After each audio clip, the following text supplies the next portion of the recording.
I think I like this new lighting setup better than shooting up against the wall. I think it'll look a lot cooler, especially with that practical light back there. Speaking of lights, I finally completed my light kit. Let's talk about it.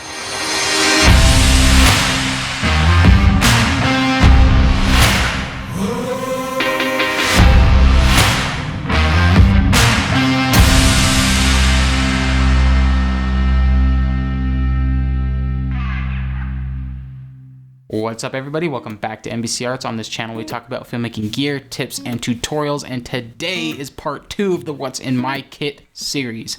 Today we are going to be talking about what's in my camera kit for 2020.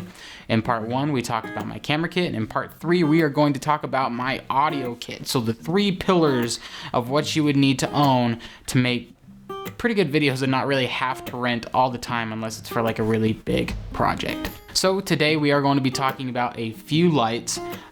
These are not going to be budget-friendly lights. These are a little bit mid-tier and stuff like that. I don't own like any RE Sky panels and stuff like that. I'm not willing to spend $6,000 on a light, but I do have some kind of mid-tier budget lights and stuff like that.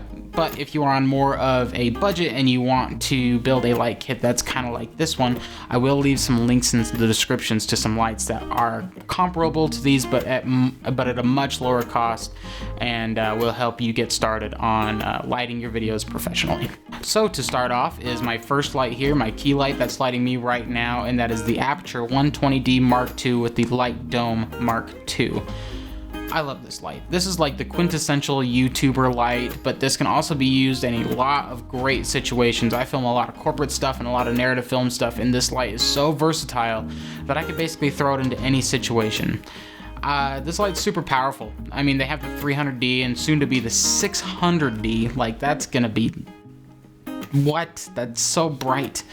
Anyway, but with a fast lens, this light has proven to be more than powerful enough. Like right now, I don't even have it on 100%. I have it on like 42% and stuff like that. So with a fast lens, you know, this light is going to be plenty powerful enough for most situations, and it won't blind your talent when you turn it on and stuff like that. On it is the Light Dome Mark II, and the reason why I chose this softbox in particular is the really cool thing is that it has a gel holder that comes with the softbox. And I have a story to go along with this and stuff like that, but we'll get to that in just a minute. But yes, this has a gel holder, and it's super big and super bright, so it gives you a large soft source. I'm sure you know this. I'm sure there's tons of reviews on this light on YouTube already, but I love it to death.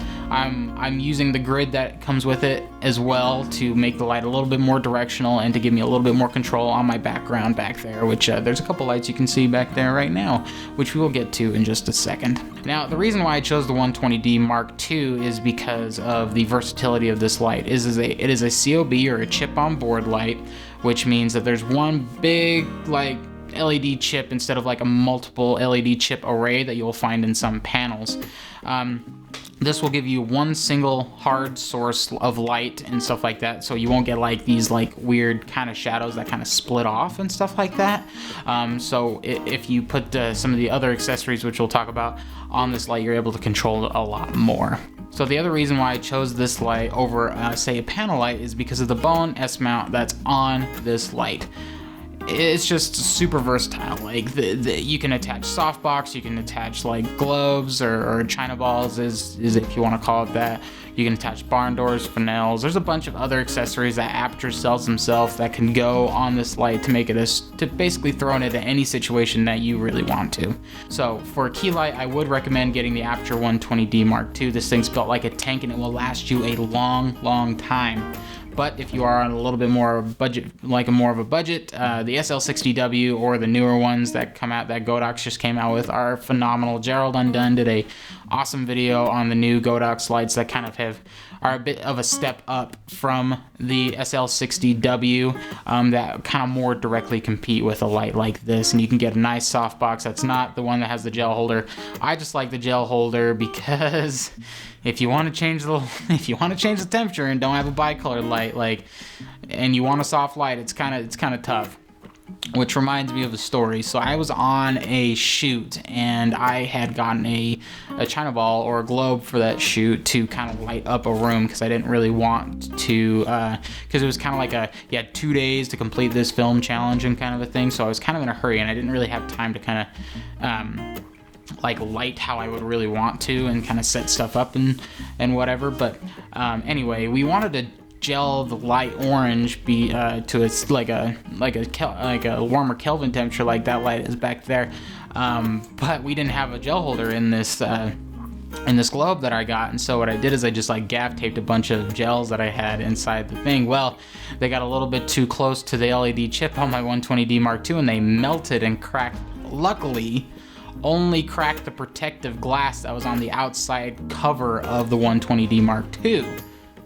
So thankfully the chip wasn't damaged in the slightest, and all I had to do was buy another protective cover. I bought 2 just in case, but I had to just buy a protective cover to go over that, and I replaced it and stuff like that, and it worked out. It worked out pretty well. So that's it for my key light, but I do have another, like, it's sold as a light kit, but it has been replaced by newer models since then. But the next 3 lights that I have are all about the same, and they come in a kit, and it's the Mini 20 kit from Aputure as well. You're noticing a trend. I really like Aputure lights. They sell a lot of really great stuff. This was actually the first light kit I ever bought. I bought a 3 light kit, and I was like, hey, this is great, you know? It was like $800 at the time. I got 3 lights, some stands, and it worked great for me until I could save up to get the Aputure 120D Mark II, which I really wanted at the time. But one of those lights is creating that little slash back there on the wall. And these lights are great because they come built in with a Fresnel lens and some barn doors and stuff like that. They're pretty powerful, not as powerful as the 120D Mark II. I do have to run them on 100%, but if you have a fast aperture lens like the one we're running on right now, which is an f1.4, you can get some really good results, and they are plenty bright. But I mainly use these now for kicker lights or background lights or some fill lights or whatever. And I have 3 of them in my kit, and they basically allow me to just kind of do whatever I need to do, create some cool designs like on the wall, or bring up the volume in a scene if it's a little bit too contrasty. These have been replaced by newer Aputure models. I forget the model, but I'll link it down in the description and stuff like that for the newer models that kind of have quote-unquote replaced these.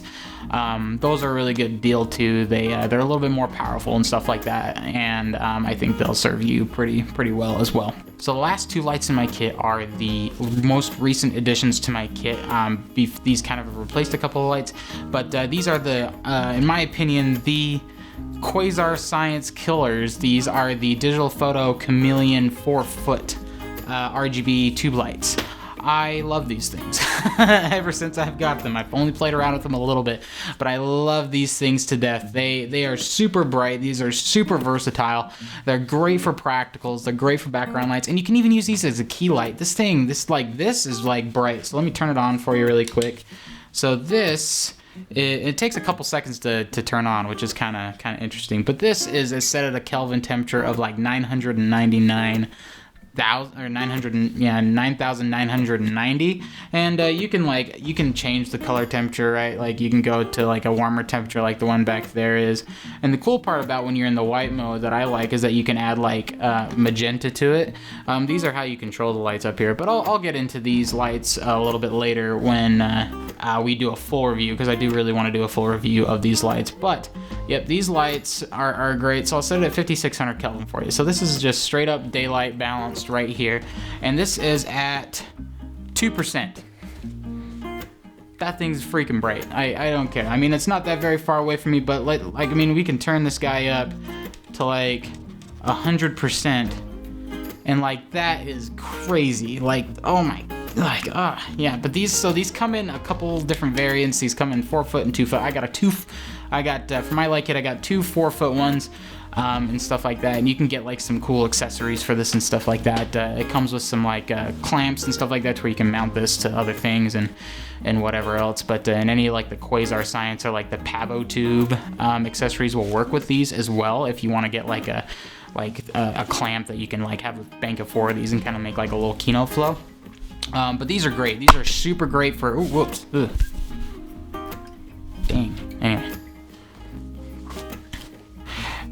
these are great. These are amazing for practicals and other things like that. You can use them for key light, and they're super small. Like, I mean, they're long, but they're small. So if you're in kind of a smaller studio setup, kind of like this, like, I mean, this isn't like a big room, but it's, you know, it's not as big as like as I would want it to be. But yep, you can use these as key lights, accent lights. These are full RGB. They have some really, really cool effects in there, but we will get into those at a later date because I don't want to spoil all the fun and stuff like that. So, well guys, that's about it for me. Thanks so much for watching this video. If you liked it, leave a comment down below and hit that like button.